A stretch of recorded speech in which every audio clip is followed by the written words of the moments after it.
Assalamualaikum warahmatullahi wabarakatuh. Perkenalkan, nama saya Ali Syari dengan NIM 190603031. Pada kesempatan kali ini saya akan mempresentasikan ujian akhir semester dari mata kuliah Ekonomi Regional mengenai elaborasi tugas antara tugas LQ, tugas shift share, dan tugas perkotaan dan keuangan daerah.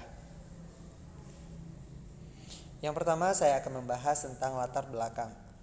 Pertumbuhan ekonomi merupakan masalah perekonomian suatu daerah dalam jangka panjang menuju keadaan yang lebih baik selama periode tertentu dan dapat menjadi alat ukur untuk melihat atau menganalisis tingkat perekonomian di daerah tersebut. Menurut Sukirno tahun 2008, dalam analisis makro, tingkat pertumbuhan ekonomi yang dicapai oleh suatu daerah diukur dari perkembangan pendapatan nasional real yang dicapai suatu daerah. Pertumbuhan ekonomi merupakan salah satu ukuran yang penting untuk mengetahui keberhasilan pembangunan ekonomi di suatu wilayah. Sebuah wilayah dianggap berhasil melaksanakan pembangunan jika pertumbuhan ekonomi masyarakat di wilayah tersebut cukup tinggi.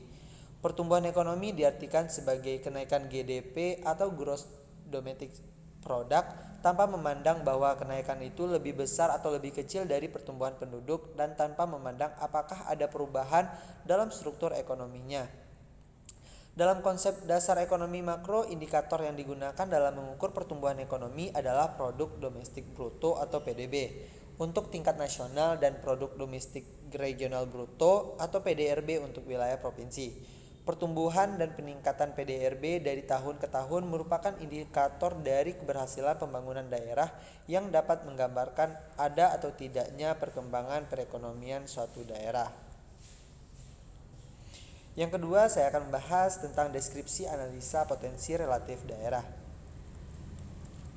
Pada tahun 2017, perekonomian Indonesia tercatat tumbuh sebesar 11.244.331,50. Pada tahun 2018, pertumbuhan ekonomi Indonesia mengalami kenaikan sebesar 11.791.181,43. Selanjutnya, pertumbuhan perekonomian Kepulauan Riau pada tahun 2017 tercatat tumbuh sebesar Rp160.324, mengalami perlambatan jika dibandingkan dengan pertumbuhan ekonomi pada tahun 2018 yang tumbuh sebesar Rp172.800. Perlambatan pertumbuhan ekonomi disebabkan oleh perlambatan beberapa lapangan usaha. Berdasarkan dari data di atas, dapat dilihat dari tabel LQ tahun 2017 bahwa pertambangan dan penggalian merupakan lapangan usaha yang memiliki pertumbuhan tertinggi dengan LQ sebesar Rp2.181.1.857,1. Sedangkan jasa pendidikan merupakan pertumbuhan terendah dengan LQ sebesar 0,5398.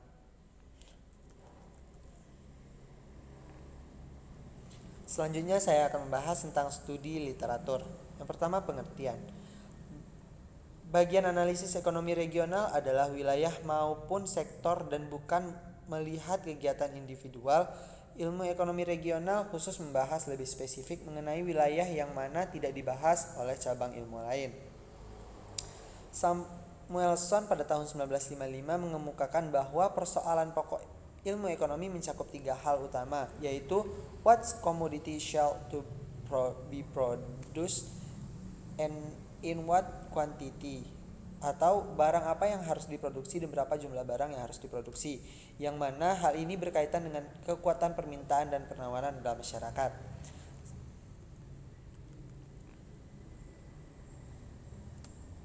Yang selanjutnya yaitu pengembangan wilayah.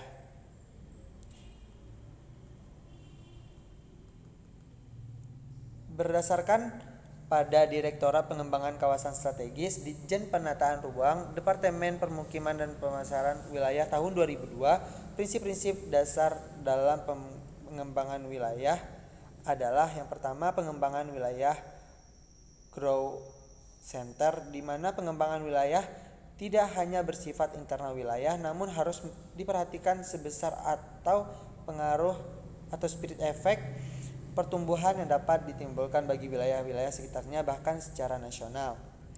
Yang kedua, dalam upaya pengembangan wilayah memerlukan upaya kerjasama pengembangan antar daerah dan menjadi persyaratan utama bagi keberhasilan pengembangan wilayah. Yang ketiga, pola pengembangan wilayah bersifat integral yang merupakan integrasi dari daerah-daerah yang tercakup dalam wilayah melalui Selanjutnya yaitu sektor unggulan. Pengertian sektor unggulan biasanya berkaitan dengan suatu perbandingan, baik itu perbandingan berskala regional, nasional, maupun internasional. Pada lingkup internasional, suatu sektor dikatakan unggulan jika sektor tersebut mampu bersaing dengan sektor yang sama dengan negara lain. Sedangkan pada lingkup nasional, suatu sektor dapat dikategorikan sebagai sektor unggulan apabila sektor di wilayah tertentu mampu bersaing dengan sektor yang sama yang dihasilkan oleh wilayah lain, baik di pasar nasional maupun di pasar domestik. Yang selanjutnya yaitu kriteria penentuan sektor unggulan. Yang pertama, sektor unggulan memiliki laju pertumbuhan ekonomi yang tinggi.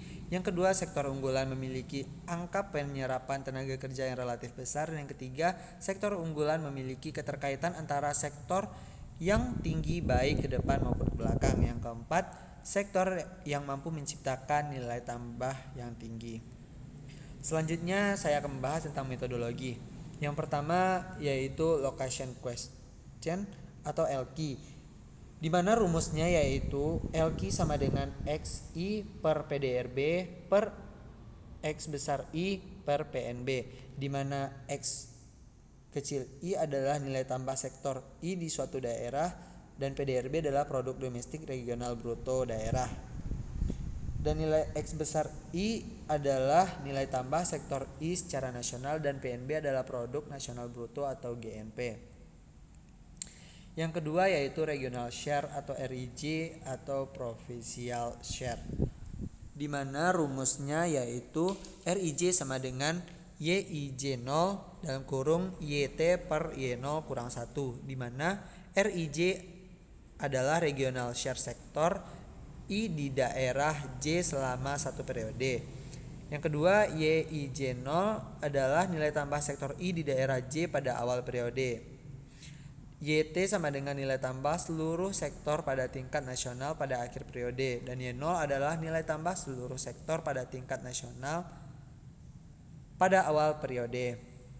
Yang ketiga yaitu proporsional atau industri mix, di mana rumusnya itu PIJ sama dengan YIJ 0 dalam kurung kurawal dalam kurung YIT per YI0 tutup kurung dikurang YT per Y0, di mana PIJ adalah proporsional shift sektor I di daerah J selama satu periode. YIJ 0 adalah nilai tambah sektor I di daerah J pada awal periode. YIT adalah nilai tambah sektor I pada tingkat nasional di akhir periode. YI0 adalah nilai tambah sektor I pada tingkat nasional di awal periode. YT sama dengan nilai tambah seluruh sektor pada tingkat nasional di akhir periode, dan Y0 adalah nilai tambah seluruh sektor pada tingkat nasional di awal periode.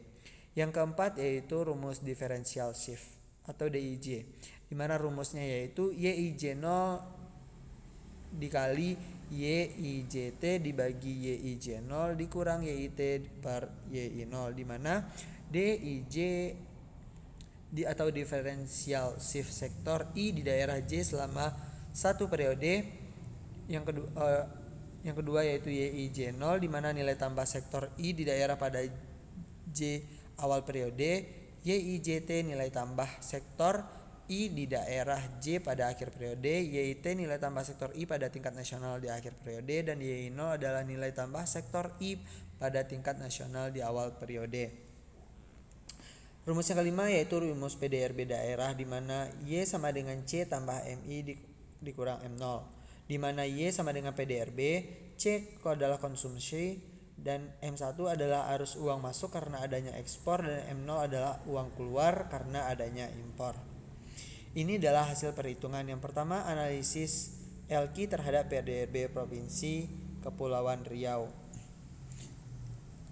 Analisis menurut lapangan PDRB menurut lapangan usaha.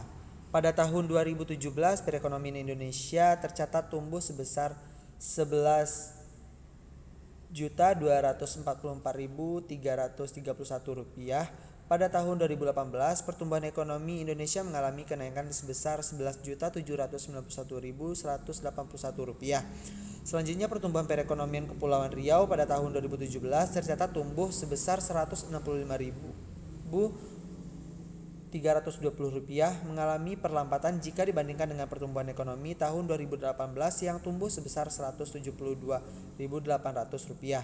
Perlambatan pertumbuhan ekonomi disebabkan oleh perlambatan beberapa lapangan usaha. Berdasarkan dari data di atas dapat dilihat dari tabel LQ pada tahun 2017 bahwa pertambangan dan penggalian merupakan lapangan usaha yang memiliki pertumbuhan tertinggi, sedangkan jasa pendidikan merupakan pertumbuhan terendah. Pada tabel LQ 2018, pertanian, pertambangan, dan penggalian merupakan lapangan usaha pertumbuhan tertinggi, sedangkan jasa kesehatan dan kegiatan sosial merupakan lapangan usaha yang memiliki pertumbuhan terendah pada tahun 2018. Dari hasil di atas menunjukkan bahwa adanya perubahan terhadap pertumbuhan ekonomi di mana pada tahun 2017 dan 2018 pertambangan dan penggalian merupakan lapangan usaha tertinggi. Dilihat dari data LQ 2017 jasa pendidikan dan LQ 2018 jasa kesehatan dan kegiatan sosial merupakan lapangan usaha terendah pada tahun 2017 dan 2018. Selanjutnya analisis shift share terhadap PDRB Kepulauan Riau. Selanjutnya nilai proportionality shift Kepulauan Riau pada tahun 2017 dan 2018. Hasil analisisnya yaitu dari data di atas dapat kita simpulkan bahwa di daerah Kepulauan Riau berspesialisasi dan secara regional bertumbuh dengan cepat pada sektor perdagangan air, pengelolaan sampah, limbah dan daur ulang, konstruksi, perdagangan besar dan eceran, reparasi mobil dan sepeda motor, transportasi dan pergudangan, penyediaan akomodasi dan makan minum, informasi dan komunikasi, jasa perusahaan, administrasi, pemerintah, pertahanan dan jaminan sosial wajib, dan jasa pendidikan dan jasa kesehatan dan kegiatan sosial. Sementara itu pada sektor lain bertumbuh secara lambat pada tingkat provinsi. Yang keempat yaitu nilai diferensial shift Kepulauan Riau pada tahun 2017-2018. Hasil analisisnya dari hasil di atas dapat disimpulkan bahwa provinsi Kepulauan Riau ada 4 sektor yaitu pertambangan dan penggalian, industri pengolahan, konstruksi dan perdagangan besar dan eceran, reparasi mobil dan sepeda motor yang dapat dimanfaatkan menjadi kegiatan basis ekspor. Sementara itu pada sektor lainnya memiliki tingkat pertumbuhan yang rendah dibandingkan dengan sektor yang sama pada tingkat provinsi. Selanjutnya analisis keuangan daerah Kepulauan Riau. Kemampuan keuangan dari pemerintahan yang bersumber dari pendapatan asli daerah dibandingkan dengan penerimaan daerah yang bersumber dari dana perimbangan berdasarkan APBD tahun 2019. Yang pertama, pendapatan asli daerah sebesar 150.423.832.064 rupiah. Dana perimbangan 778.816.313.000 rupiah dan dana lain-lain pendapatan daerah yang sah sebesar 75.535.075.737 rupiah. Dapat dilihat bahwa PAD kota lebih rendah dari dana perimbangan. Hal ini dapat dikatakan bahwa dana perimbangan lebih besar dengan berdasarkan kemampuan keuangan kota Tanjung Pinang yang berakar dari PAD masih rendah. Oleh karena itu memerlukan peningkatan dana yang paling besar menyumbang dalam APBD kota Tanjung Pinang dan alokasi umum diikuti dana alokasi khusus. Hal ini menandakan bahwa kota Tanjung Pinang masih perlu pemekaran untuk dapat memanfaatkan ekonomi daerah yang sukses. PAD yang rendah di kota kurang mempengaruhi KI di dalam membangun otonomi daerah. Kota Tanjung Pinang diberikan hak untuk mengatur daerahnya guna mengejar ketertinggalan dari daerah lain. Untuk meningkatkan PAD dapat diterapkan beberapa strategi sebagai berikut. Yang pertama, melakukan pendapatan uang terhadap wajib pajak dalam rangka meningkatkan pendapatan pajak rendah. Yang kedua, menjalin kerjasama dengan pihak swasta dan mengelola pajak rendah. pajak daerah. Yang ketiga, melakukan kerjasama manajemen dengan pengelolaan pajak daerah. Dengan dijalankannya beberapa strategi tersebut, dapat diharapkan bahwa Kota Tanjung Pinang dapat melakukan peningkatan pendapatan asli daerahnya. Selanjutnya menjadi akhir dari presentasi saya kali ini, yaitu kesimpulan di mana kemampuan keuangan pemerintah daerah yang bersumber dari pendapatan asli daerah dibandingkan dengan dana penerimaan daerah yang bersumber dari dana penerimaan berdasarkan APBD tahun 2019. Yang pertama, pendapatan asli daerah atau PAD sebesar 150 triliun 423.832.064 rupiah. Dan kedua, dana perimbangan sebesar 778 triliun 816.313.000 rupiah. Dan lain-lain pendapatan daerah yang sah sebesar 75 triliun 535.075.737 rupiah. Demikian hasil presentasi dari saya. Kalau ada kata-kata salah mohon dimaafkan. Saya akhiri dengan assalamualaikum warahmatullahi wabarakatuh.